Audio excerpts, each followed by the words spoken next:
It's Justin Bieber and Love Yourself. It's B100 today's Hit Music. Cheryl and Rich, good morning. Kamloops. Jeremy Reid joining us in the studio for the reality of realty, but he was trying to talk to us with our headphones. And we're like, We can't can't hear hear anything. nothing. Not Just talking to hearing myself. nothing. Pretty much. Good morning. Good morning. How are things? Good. How are you guys? We're great. We're good. Happy Friday the 13th. Yeah, I didn't know. I just realized. Glad I made it We've here. known all morning. The phones haven't worked. Everything's discombobulated. So, it's awesome. What are we talking about today? Technology in the real, which we've been having problems with. Yeah, That's it's actually funny. kind of funny. No, actually, I read another article, and I thought this is just kind of an interesting piece, but I thought I'd share it.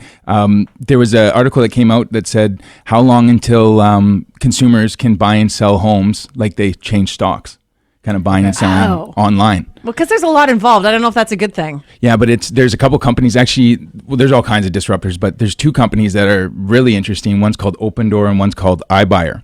Okay. And if you look at these companies, they're based out of the States, and they're AI-inspired house flippers in a sense. And they can buy and sell homes. Their margin for error is 1%. Okay. So you can go to them, put in your address and everything, put in the stuff.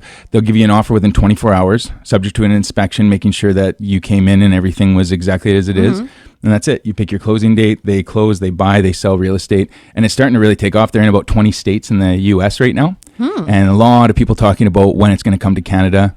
And it's an interesting thing because the question kind of becomes, well, what happens to the real estate industry? Do realtors exist anymore? Is that stuff happens? necessary? Yeah. And that's kind of the interesting part that I thought I'd talk about because in March of this year, Remax, who's the leader, has actually purchased a full technology company called Bouge. And a lot of the tools that they come out would make you think that maybe Remax is going to go down the same line of buying and selling real estate kind of like stocks because they already have the beta test of it where you can go on to remax.ca, punch in your address. We talked about that before. So in March, they're kind of launching version 2.0 to get more accurate, and every month after month, it'll learn more. And so there's more tools that are kind of AI inspired. The reason I thought it was kind of interesting though, is if you take a look at the Remax model, who is the leader, if they were going to go that way and thought that was the future, that's where they'd invest all their resources. But it's interesting, they're actually going the other way. They're investing more into the agent and the consultant. And the reason being is they're saying there's no perfect way to do this industry. The residential real estate market has been kind of a linear market or a linear way of marketing for a long time. You go to a realtor, you list it, you put it on the market, you try to bring buyers through. Now what's basically happening with iBuyer, Open Door, and there's numerous different styles, is that it's just opening up more options to the consumer. Okay, so it won't be where everybody goes, but it might be something you could look at. It becomes a tool, right? And it becomes the ability. So for some people, that might be perfect. If you have a certain home or you need to sell in a certain amount of time, or maybe the number makes sense, because if we're talking about buying and selling houses like stocks, we're talking about a market that rises and falls on supply and demand based on where it's at. But here's the thing that kind of gets circumvented from that.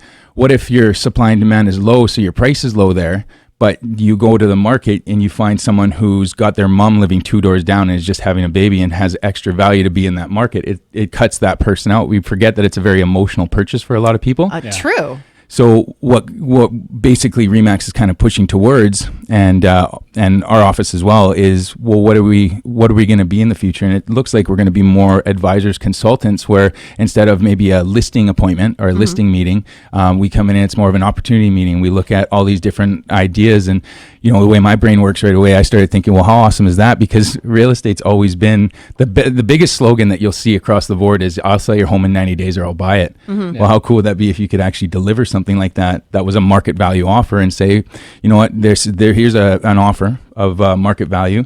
Let's see if it truly is market value. We'll put it on the market. If we get better, great. If not, you're moving in 60 days. It takes away all the stress from the consumer. Has the ability to meld the two. So there's hybrid systems. There's all kinds of cool stuff, but it's just, you're going to see more and more stuff of it. You're going to see stuff come out of Remax. I think it's super exciting because it is taking away a lot of the up and down, the humor error factor. But the people that become advisors, consultants, and really utilize this technology, I think there's just going to be a bunch of different niches that open up. It's going to be a cool future, actually. So interesting. Have you guys seen any of that stuff, or is it just me? Because I know that as soon as you start looking at something, the rabbit hole opens. But I've been seeing articles about this everywhere. That's so funny. Going to the echo chamber. Nothing. We just saw stuff just about me. a guy so spilling there's stuff nobody in a plane. interested in this one. This is just me. I just saw a flyer. Jeremy, thanks for joining us. Thanks, guys.